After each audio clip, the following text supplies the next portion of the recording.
뱀 하면 어떤 이미지가 가장 먼저 떠오르시나요? 에덴 동산에서 인간을 꾀던 교활한 유혹자, 아니면 의학을 상징하며 잔을 휘감고 있는 지혜와 치유의 상징. 인류 역사에서 어떻게 이 똑같은 존재가 절대적인 악의 화신이 되기도 하고 또 최고의 지혜를 상징하게 된 걸까요? 이것은 단순한 우연이 아닙니다. 이는 세계 종교와 신화 속에 숨겨진 가장 위대한 수수께끼 중 하나죠. 오늘 이 영상에서 우리는 이 역설을 함께 풀어볼 겁니다. 대부분의 문화권에서 뱀이 왜 악마 아니면 신, 그 중간은 거의 없는지 그 이유를 밝혀낼 것입니다. 준비하세요. 이 해답은 고대 상징의 비밀뿐만 아니라 우리 자신에 대한 중요한 진실까지 드러낼 테니까요. 여러분은 선의 편에 서 있다고 생각하십니까? 아니면 악의 편에 서 있다고 생각하십니까? 만약 제가 뱀이 이 두 가지 모두를 상징한다고 말한다면 어떨까요? 신화와 전설 속으로 깊이 들어가기 전에 우선 생물학적 존재로서의 뱀 그 자체를 살펴보겠습니다. 인류가 가장 깊은 두려움과 위대한 희망을 그려 넣었던 캔버스가 바로 뱀의 본질적인 특성이기 때문입니다. 뱀은 그야말로 살아있는 역설, 파라독스입니다. 뱀의 독은 심장을 멈추게 하는 치명적인 무기지만 극미량에 같은 독은 생명을 살리는 가장 강력한 약의 기본 성분이 되기도 합니다. 뱀은 냉혈하고 소리 없이 은밀하게 움직이는 생명체이며 그 등장은 늘 갑작스럽습니다. 하지만 동시에 뱀은 허물을 벗죠. 말 그대로 눈앞에서 다시 태어나는 것입니다. 이 영원한 재생의 행위는 고대인들에게 부활, 불멸, 그리고 삶의 순환을 상징하는 가장 강력한 기호였습니다. 뱀은 땅 위, 혹은 땅 밑에 굴이나 틈새에서 살아가며 이 때문에 대지의 힘, 지하 세계의 비밀, 숨겨진 권능과 연결된 크토닉, 샤토닉, 대지적 존재로 간주됩니다. 이러한 이중성, 즉 죽음과 생명, 독과 약, 낡은 것과 새로운 것의 대립이야말로 문화 속에서 뱀이 맡은 역할을 이해하는 열쇠가 되는 것입니다. 먼저 가장 명백한 것부터 살펴보겠습니다. 바로 눈에 보이는 현상이지만 그 뿌리는 수백만 년의 진화에 깊숙이 박혀 있습니다. 우리는 도대체 왜 뱀을 두려워하는 걸까요? 이 공포는 단순히 지어낸 이야기나 문화적 현상에 그치지 않습니다. 이는 우리의 생물학적 설계, 즉 생체 시스템 자체에 훨씬 더 깊이 각인되어 있습니다. 저 멀리 사바나의 키 큰 풀숲을 조심스럽게 헤쳐나가는 우리의 먼 조상을 한번 상상해 보세요. 그에게 뱀은 단순히 또 하나의 동물이 아니었습니다.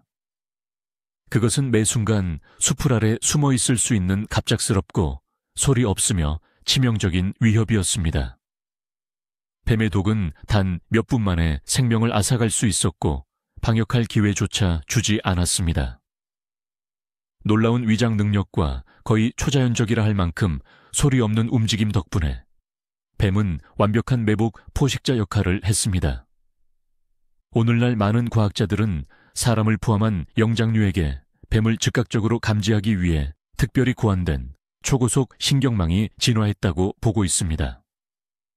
우리는 문자 그대로 다른 어떤 시각적 이미지보다도 뱀의 특유의 꿈틀거리는 형태를 더 빠르게 포착하도록 프로그램되어 있는 것입니다.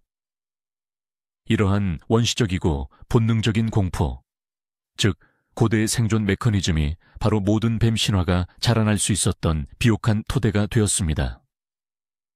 고대 인류는 자연의 강력한 힘을 이해하려고 노력하면서 필연적으로 가장 위험한 존재들에게 신성하거나 혹은 악마적인 지위를 부여했습니다. 그리고 뱀은 숨겨져 있고 예측 불가능하며 치명적인 힘을 완벽하게 구현하는 존재로서 태초에 악 역할을 맡을 주요 후보가 되었습니다. 물론 뱀이 악의 상징으로 가장 널리 알려진 곳은 바로 구약 성경의 창세기입니다. 에덴 동산에서 벌어진 아담과 하와의 이야기는 모든 아브라함 계통 종교에서 핵심적인 토대가 되는 신화입니다. 여기서 뱀은 단순한 동물이 아닙니다. 성경에서는 그를 들짐승 중에 가장 강요한 존재라고 묘사합니다. 그는 말을 하고 논리를 펼치며 인간을 유혹합니다. 그는 하와에게 도발적인 질문을 던져 하나님의 말씀에 의문을 품게 만듭니다. 뱀은 죽음이 아닌 신적인 지혜를 약속합니다. 너희가 하나님처럼 되어 선과 악을 알게 될 것이다 라고 말이죠. 기독교 신학에서 이 뱀은 사탄, 즉 타락한 천사와 밀접하게 연결됩니다. 사탄은 뱀의 모습을 이용하여 인류를 원죄에 빠지게 만든 장본인입니다. 이 이미지는 너무나 강력해서 수천 년 동안 뱀에게 거짓말쟁이, 배신자, 그리고 인류의 적으로서의 악명을 확고히 심어주었습니다. 여기서 뱀은 불순종과 교만, 그리고 유혹의 상징이며 인간을 신성한 조화에서 벗어나 고통과 필멸의 세계로 끌어내립니다.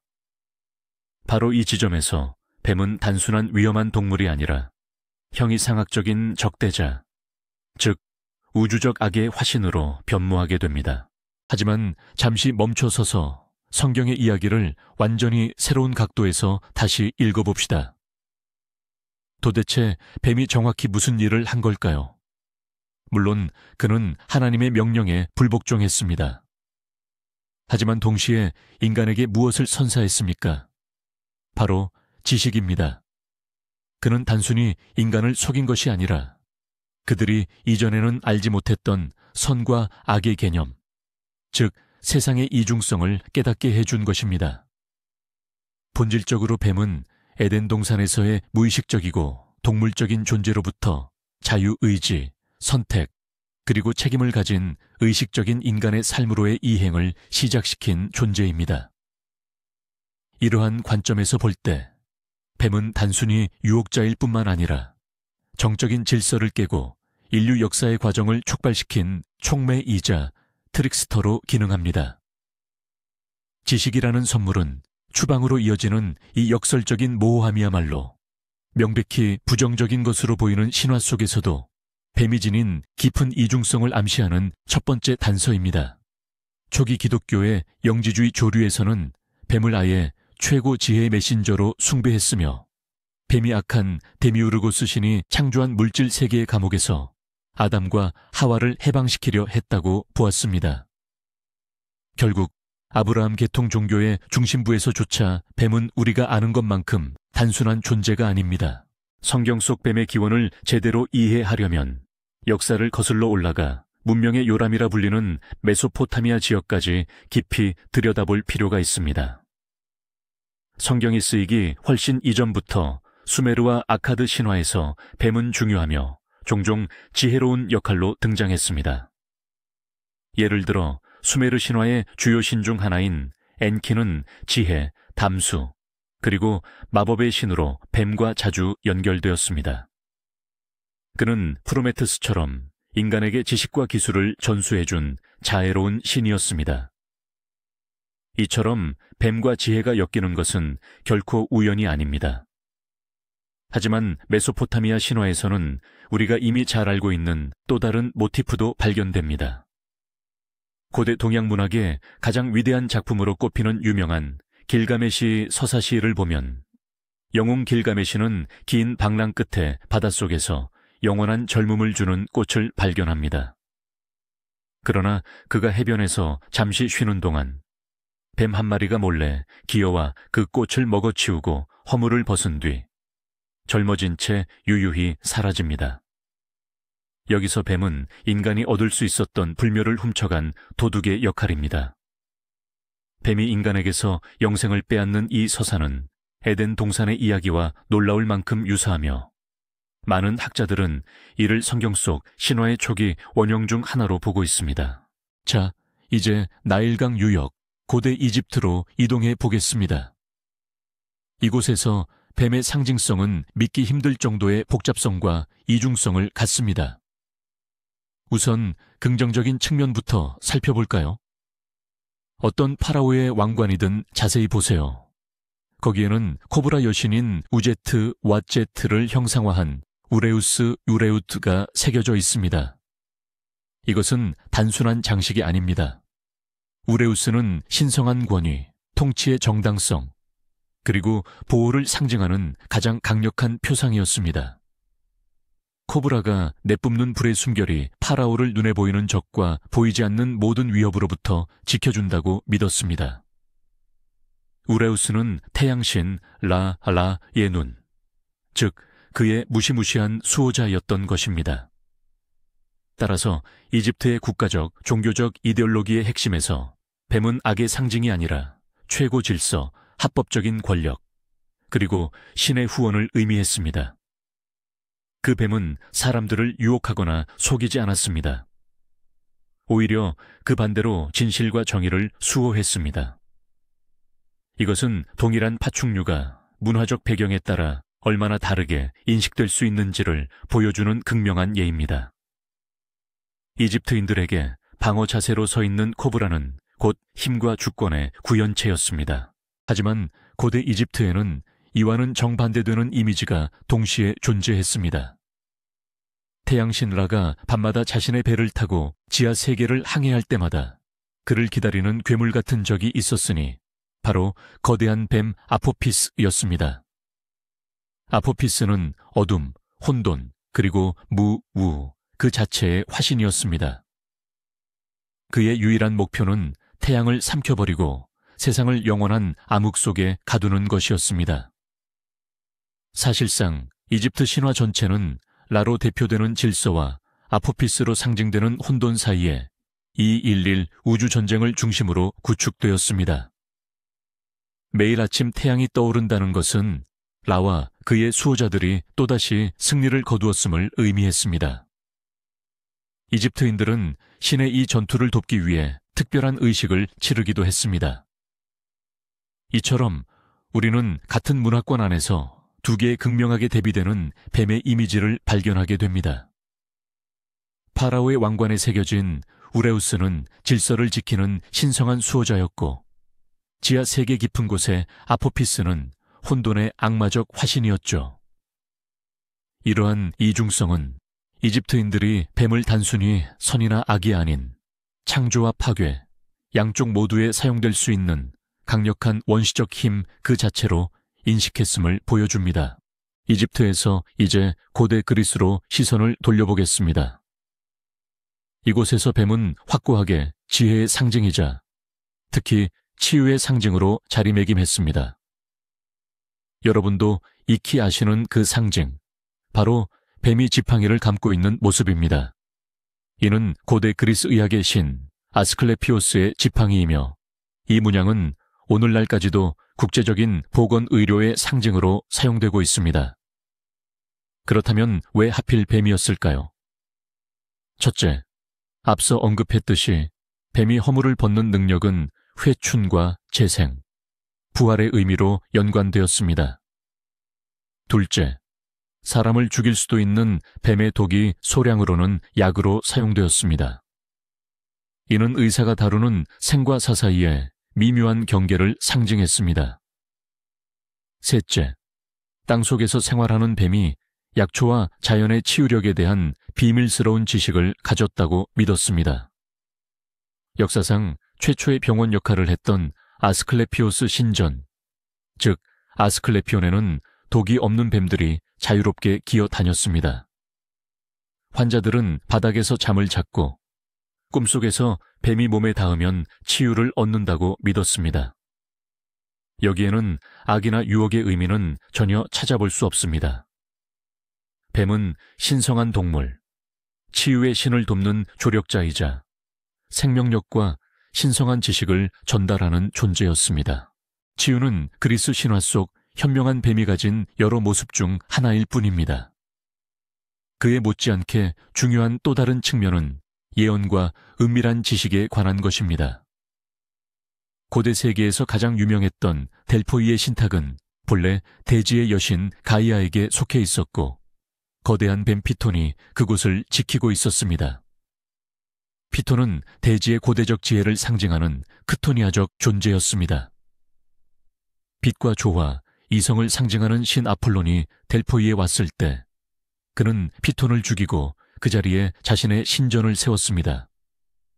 하지만 뱀의 지혜는 사라지지 않았습니다. 예언을 전하는 여사제인 피티아는 전설 속에서 피톤의 썩어가는 시신에서 올라오는 증기가 나오는 틈 위에 놓인 삼각대에 앉았습니다. 피티아는 그 증기를 들이마시면서 무아지경에 빠졌고 유명한 예언들을 쏟아냈습니다. 이처럼 뱀은 죽은 후에도 비밀스러운 지식의 근원으로 남았습니다. 이 이야기는 새로운 올림포스적, 태양적 질서가 오래된 크토니아적, 대지적 마법을 이겨낸 승리를 상징합니다. 중요한 점은 새로운 질서가 과거의 지혜를 파괴하지 않고 흡수하여 자신의 통치에 활용했다는 것입니다. 여기서 뱀은 바로 대지, 그 자체의 원초적이고 직관적인 지혜를 의미합니다. 그리스에 이어서 이번에는 그들의 후예인 로마 문화를 살펴보겠습니다. 로마 문화에서도 뱀은 대부분 긍정적인 의미를 지녔습니다. 특히 일상생활 속 맥락에서는 더욱 그랬죠. 로마인들에게는 게니우스 로키, 게니웃 로치, 즉 장소의 수호신이라는 개념이 있었습니다. 이는 특정 지역이나 집 또는 가족을 지키는 수호령을 의미했습니다. 그리고 이 수호령은 아주 흔하게 뱀의 모습으로 표현되었습니다. 폼페이와 헤르쿨라눔에는 라라리움이라 불리는 가정재단 관련 프레스코화가 많이 남아있는데 이 그림들에는 재물 쪽으로 다가오는 한두 마리의 뱀이 묘사되어 있습니다. 이 뱀들은 결코 사악하거나 위험한 존재가 아니었습니다. 오히려 다산과 번영, 그리고 집을 지키는 수호의 상징으로 존중받았습니다. 가족을 불행에서부터 보호하는 친절한 집지킴이였던 셈입니다. 이는 뱀이 땅, 조상, 그리고 생명력과 연결된 존재로서 고대인들의 의식 속에 얼마나 깊이 뿌리 내렸는지를 잘 보여줍니다. 그래서 로마인들에게 자기 집에서 뱀을 보는 것은 행운을 예고하는 길조로 여겨졌습니다. 이는 에덴 동산에서 인류의 적으로 묘사되던 모습과는 정말 극명하게 대비되는 부분입니다. 이제 이집트와 그리스는 물론 인도와 스칸디나비아에 이르기까지 정말 다양한 문화권에서 발견되는 가장 강력하고 보편적인 뱀의 상징 하나를 살펴보겠습니다. 바로 우로보로스 오우로보롯인데요. 자신의 꼬리를 물고 있는 뱀의 형상입니다. 이 형상은 단순히 그림에 그치는 것이 아니라 하나의 완전한 철학적 개념을 담고 있습니다. 우로보로스는 영원 용변과 무한 우셴, 그리고 만물의 순환성, 준관싱을 상징합니다. 뱀이 허물을 벗고 스스로를 새롭게 하듯이 우주 역시 창조와 파괴의 순환 속에서 끊임없이 스스로를 다시 태어나게 하는 것입니다. 시작이 곧 끝이며 끝이 다시 시작이라는 의미를 내포하고 있는 것이죠. 이 상징은 연금술사들에게 특히 중요했습니다. 그들은 우로보로스에서 물질의 통일성, 과정의 순환성, 그리고 낮은 것을 높은 것으로 변화시키는 위대한 작업, 막눔 오푸스의 개념을 보았습니다. 또한 영지주의에서는 우로보로스가 벗어나야 할 물질 세계의 닫힌 순환을 상징하기도 했지만 동시에 신성 쉔싱의 영원하고 자족적인 본질을 나타내기도 했습니다. 이처럼 우로보로스는 단순한 동물의 차원을 넘어 우주적 원리, 코스믹 프린시플의 수준으로 뱀을 끌어올린 깊은 형이상학적 상징입니다. 여기서 뱀은 스스로를 영원히 집어삼키고 다시 탄생시키는 바로 그 우주 자체를 의미합니다. 이제 동쪽 인도 뱀 숭배 사상이 절정에 달했던 곳으로 가보겠습니다. 힌두교와 불교에는 나가라고 불리는 신화 속 존재들이 있습니다. 나가는 반신반인 반셴반렌의 뱀 인간으로 지하 또는 물속 궁전에서 살고 있는 현명하고 강력한 존재들입니다. 이들은 물질적인 보물뿐만 아니라 영적인 보물까지 지키는 수호자로 여겨집니다. 나가들은 강, 호수, 비 등 물의 힘을 다스리며 이 때문에 풍요로움과도 연결됩니다. 이들은 인간에게 자비로울 수도 있지만 만약 화를 돋우면 매우 위험한 존재가 될 수도 있습니다. 위대한 신 비슈누는 영혼을 상징하는 거대한 1000개의 머리를 가진 뱀 세샤 셰샤의 몸통 위에 누워 있습니다.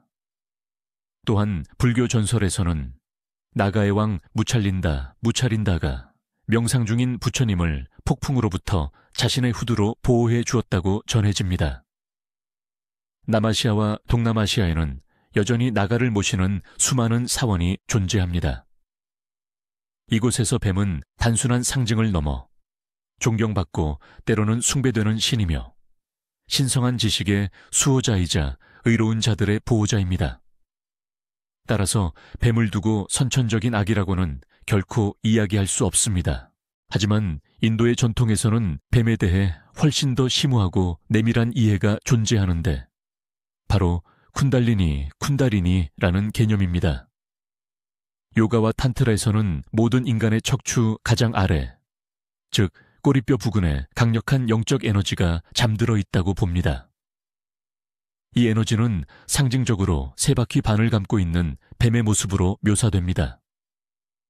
이 때문에 산스크리트어로 고리 모양으로 감겨 있다는 뜻을 지닌 쿤달리니라는 이름이 붙었습니다. 수많은 영적 수행의 목표는 바로 이 잠든 뱀을 깨우는 것입니다. 쿤달리니가 일단 각성하면 이 에너지는 척추를 따라 흐르는 중앙 에너지 통로를 통해 상승하기 시작하며 7개의 주요 에너지 중심, 즉 차크라를 통과하게 됩니다. 그리고 머리 꼭대기에 위치한 최상위 차크라에 도달했을 때 인간은 신성한 의식과 완전히 하나가 되는 경지, 즉 깨달음이나 사마티의 상태에 이릅니다. 이러한 맥락에서 뱀은 외부의 힘이 아니라 인간 내부의 가장 내밀하고 강력한 에너지 그 자체입니다. 이것은 영적인 진화를 이끌어내는 잠재력이며 우리 각자 안에 숨겨진 신성한 불꽃입니다. 뱀이 지닌 이미지 중에서 이보다 더 긍정적이고 심오한 의미를 찾기는 어려울 것입니다. 자, 이제 대양을 건너 콜럼버스 이전 시대의 아메리카로 가보겠습니다. 마야와 아즈텍 문명에서 최고 신 중 하나는 바로 케찰쿠아틀이었으며 그 이름은 직역하면 깃털 달린 뱀이라는 뜻입니다. 이 형상은 두 상반된 요소가 천재적으로 결합된 모습입니다. 뱀은 땅, 물질, 물, 그리고 지상의 지혜를 상징합니다. 한편 새, 특히 화려한 깃털을 가진 신성한 케찰새는 하늘, 영정신, 바람, 그리고 천상의 지식을 의미합니다. 케찰쿠아틀은 이처럼 하늘과 땅, 영혼과 물질을 하나로 통합하는 존재입니다. 그는 전설에 따르면 인간을 창조한 창조신이었습니다. 또한 그는 사람들에게 문자, 달력, 농경, 그리고 공예 기술을 가르쳐준 문화적 영웅이기도 했습니다. 그는 판턴에서 가장 존경받고 은혜로운 신 중 한 분이었습니다. 이 깃털 달린 뱀의 숭배는 수천 년 동안 메소아메리카 전역에 걸쳐 널리 퍼져 있었습니다. 이처럼 뱀은 특히 천상의 상징과 결합했을 때 최고의 지혜, 창조적인 힘, 그리고 우주의 조화를 상징한다는 것을 다시 한번 확인할 수 있습니다. 자, 이제 뜨거운 남쪽을 떠나 혹독한 북쪽 바이킹의 세계로 넘어가 보겠습니다. 북유럽 신화에서 우리는 가장 두려운 뱀의 모습을 마주하게 되죠. 바로 미드가르드 mid가드를 둘러싼 세 개의 뱀, 요르문간드, 졸문간디알입니다. 그는 교활함의 신 로키가 낳은 세 괴물 중 하나였습니다. 태어나자마자 오딘은 그를 대양에 던져버렸지만 요르문간드는 엄청나게 자라나 마침내 온 세상, 즉 미드가르드를 휘감고 자신의 꼬리를 물 정도로 거대해졌습니다. 그런데 이것은 우로보로스 오우로보로리의 또 다른 변형이기도 합니다. 하지만 철학적 상징인 영원한 순환과는 달리 요르문간드는 능동적이고 적대적인 파괴의 힘을 상징합니다. 그는 천둥의 신 토르의 숙명적인 영원한 숙적입니다. 이 둘의 대결은 북유럽 신화의 핵심 서사 중 하나를 이룹니다. 신들의 마지막 전투인 라그나로크, 락나룩과 닥치면 토르와 요르문간드가 서로를 죽이게 될 것이라 예언되어 있습니다. 여기서 뱀은 인간과 신의 질서에 적대하는 원초적 혼돈과 자연의 파괴적인 힘 그 자체의 화신입니다. 그는 유혹하거나 가르침을 주지 않습니다. 오직 파괴하기 위해 존재할 뿐이죠. 바로 길들일 수 없는 세계 대양의 순수하고 파괴적인 힘입니다. 자, 이제 수만 년의 역사를 자랑하는 원주민 신화가 살아 숨쉬는 가장 오래된 대륙 호주로 시선을 돌려보겠습니다. 그 꿈의 시대, 드리밍 타임. 신화 속 가장 핵심적인 존재가 바로 무지개뱀, 레인보우 서펀트입니다. 무지개뱀은 땅속 깊은 곳에서 잠들어 있는 강력한 창조신입니다. 이 신이 잠에서 깨어나 지상으로 기어 나올 때 그 움직임을 따라 산맥과 계곡, 그리고 강줄기가 형성되었다고 전해집니다. 무지개뱀은 비, 강, 샘물 등 물과 깊이 연결되어 있으며 이는 곧 생명과 풍요를 상징합니다. 그 성격은 생명을 주는 너그러운 모습인 동시에 위협적이고 파괴적인 모습으로 나타나기도 합니다. 만약 그녀가 정한 규율을 어기면 홍수나 가뭄을 일으켜 무서운 심판을 내릴 수도 있습니다. 무지개뱀은 동굴 벽화에 자주 묘사되며 그 숭배의식은 인류 역사상 가장 오래되고 지속적인 종교적 신앙 중 하나로 남아 있습니다. 이 신화적 존재를 통해 우리는 근본적인 이중성을 다시 한번 확인하게 됩니다. 즉, 뱀은 지형을 창조하고 물을 선사하는 생명의 근원이자 동시에 모든 생명을 파괴할 수 있는 무시무시한 자연의 힘인 것입니다. 이는 고대인들에게 뱀이 곧 자연의 본질 자체였다는 또 다른 증거입니다. 뱀은 강력하고 생명을 부여하며 동시에 치명적으로 위험한 존재였던 것입니다. 자, 그럼 이제 여러 사례들을 살펴봤으니 이 모든 내용을 하나로 모아서 정리해 봅시다. 뱀이 왜 지혜와 치유, 그리고 숨겨진 지식과 그토록 자주 연관되는지 그 이유를 말이죠. 가장 핵심적인 이유는 바로 뱀이 땅과 끊을 수 없는 연결고리를 갖고 있다는 점입니다. 뱀은 굴이나 동굴, 바위 틈에서 살면서 말 그대로 땅속 깊은 곳에서 모습을 드러냅니다. 그렇다면 고대인들에게 땅이란 무엇이었을까요? 단순히 흙이 아니었습니다. 그것은 위대한 어머니, 즉 생명과 풍요의 근원이었습니다. 하지만 동시에 땅은 저승, 망자의 세계이며 조상들의 영혼이 머무는 곳이기도 했습니다. 그렇기에 땅속에서 나타났다 사라질 수 있는 존재, 이 두 세계 모두에 접근할 수 있는 존재는 자동적으로 이러한 신성한 힘과 연결됩니다. 고대인들은 뱀이 땅속 깊은 곳에 숨겨진 비밀을 안다고 여겼습니다. 출생과 죽음의 비밀, 약초의 위치, 숨겨진 보물처럼 말이죠. 뱀은 올림포스에 밟고 천상의 신들이 등장하기 훨씬 전부터 세상을 다스려왔던 지신 디셴, 즉 대지의 신들이 보낸 사자였습니다. 이처럼 오래되고 직관적이며 근원적인 땅의 지혜야말로 뱀의 가장 중요한 상징적 속성 중 하나가 된 것입니다. 뱀이 가진 긍정적인 이미지의 두 번째 핵심은 바로 허물을 벗는 독특한 능력입니다. 늙고 칙칙해진 뱀이 자신의 허물에서 문자 그대로 빠져나와 그것을 뒤에 남겨둔 채 새롭고 밝고 빛나는 피부로 다시 태어나는 모습을 본 고대인의 놀라움을 상상해 보십시오. 이것은 단순한 탈피가 아닙니다. 눈으로 볼 수 있는, 그 누구도 부인할 수 없는 재탄생의 기적입니다. 어떤 다른 동물도 이처럼 갱신의 과정을 명확하게 보여주지는 못합니다. 이러한 행위는 수많은 핵심 개념을 설명하는 완벽한 은유가 되었습니다. 치유에 있어서는 마치 질병을 떨쳐내는 것처럼 해석됩니다. 젊음과 영원한 생명을 위해서는 늙음을 거부하는 행위로 상징됩니다. 불멸에 관해서는 죽음에 대한 승리의 상징이죠.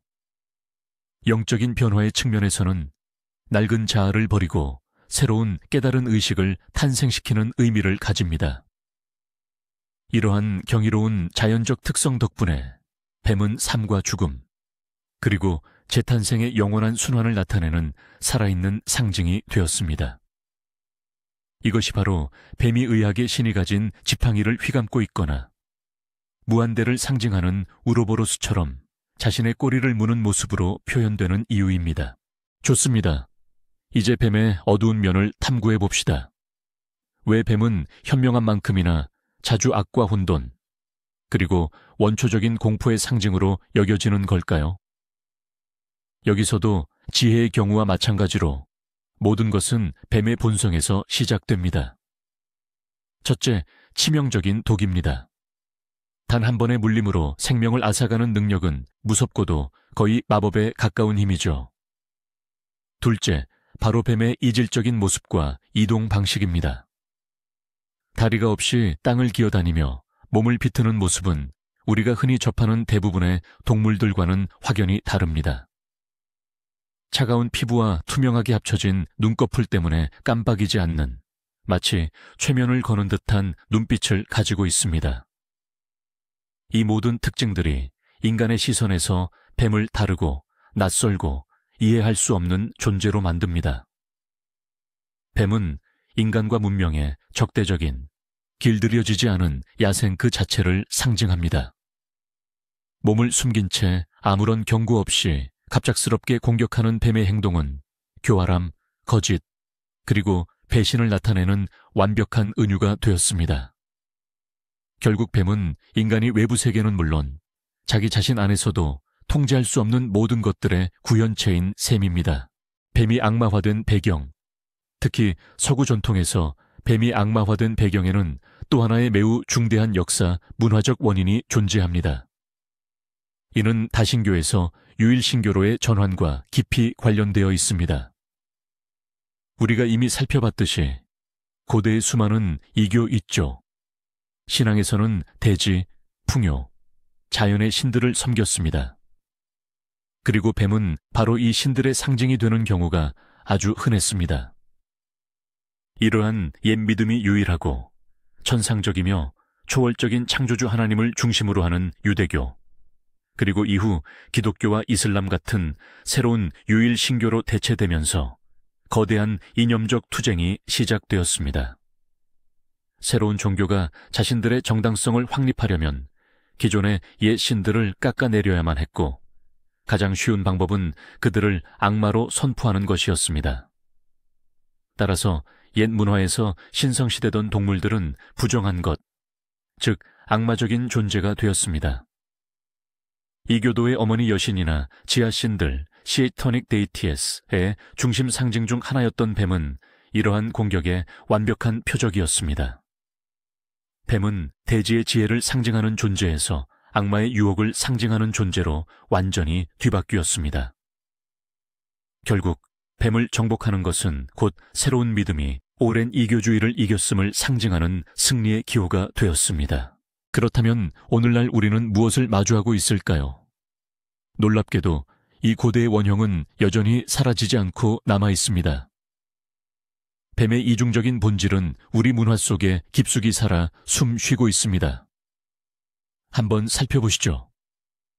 한편으로는 약국과 구급차의 상징 속 뱀은 우리에게 치유와 생명 구원을 약속합니다. 구찌나 불가리와 같은 명품 패션 하우스들은 뱀의 이미지를 사치, 유혹, 그리고 변화의 상징으로 활용합니다. 반면에 영화와 문학 속에서 뱀, 그리고 그 신화적 변형인 용은 대개 영웅이 물리쳐야 할 괴물의 역할을 맡습니다. 해리포터의 바실리스크나 볼드모트의 뱀을 닮은 추종자들을 떠올려 보세요. 이 상징은 우리 집단 무의식 속에 너무나 깊이 뿌리내려 있어서 우리는 이를 통해 가장 근본적인 개념들, 즉 죽음의 공포와 삶에 대한 갈망, 혼돈과 질서, 죄와 구원, 무지와 지혜까지 표현하고 있습니다. 뱀은 인간 영혼의 가장 깊은 모순을 비추는 완벽한 거울이었고 앞으로도 계속 그럴 것입니다. 그렇다면 뱀은 왜 악의 상징이기도 하고 지혜의 상징이기도 한 걸까요? 앞서 살펴봤듯이 그 해답은 정말 복잡하고 다층적입니다. 첫째, 뱀 자체의 본성 때문입니다. 죽음과 치유를 동시에 가져오는 독, 그리고 영원한 재생의 상징인 허물벗기가 그였죠. 둘째, 뱀이 땅과 깊은 연관이 있기 때문입니다. 어떤 이들에게는 비밀스러운 지식과 생명의 근원이지만 또 다른 이들에게는 어둡고 미지의 위험한 세계로 여겨지는 것이죠. 셋째, 인류 역사의 흐름 때문입니다. 새로운 종교가 등장하면서 기존 신앙의 상징들을 악마화하는 경우가 많았기 때문입니다. 결국 뱀은 단순한 동물이 아닙니다. 뱀은 위대한 원형, 아르케타입입니다. 뱀은 자연계뿐만 아니라 우리 모두 안에 내재된 원시적이고 본능적이며 통제 불가능한 힘을 상징합니다. 이 힘을 쿤달리니처럼 창조, 치유, 그리고 지혜를 얻는 방향으로 사용할 수도 있습니다. 아니면 이 힘에 굴복하여 혼돈, 파괴, 그리고 타락에 이를 수도 있습니다. 아마도 이것이 뱀의 이미지가 우리를 이토록 오랫동안 사로잡는 이유일 것입니다. 뱀은 우리 자신의 이중적인 본성을 상기시켜 줍니다. 끝까지 시청해 주셔서 감사합니다. 오늘 새로운 것을 알게 되셨다면 좋아요를 누르시고 다음 연구 영상을 놓치지 않도록 채널 구독도 꼭 부탁드립니다. 자, 이제 여러분께 질문합니다. 뱀의 이미지 중 지혜로운 모습과 사악한 모습 중에서 어떤 이미지가 더 강력하게 다가오시나요? 그리고 그 이유는 무엇인가요? 댓글로 여러분의 의견을 나눠주세요.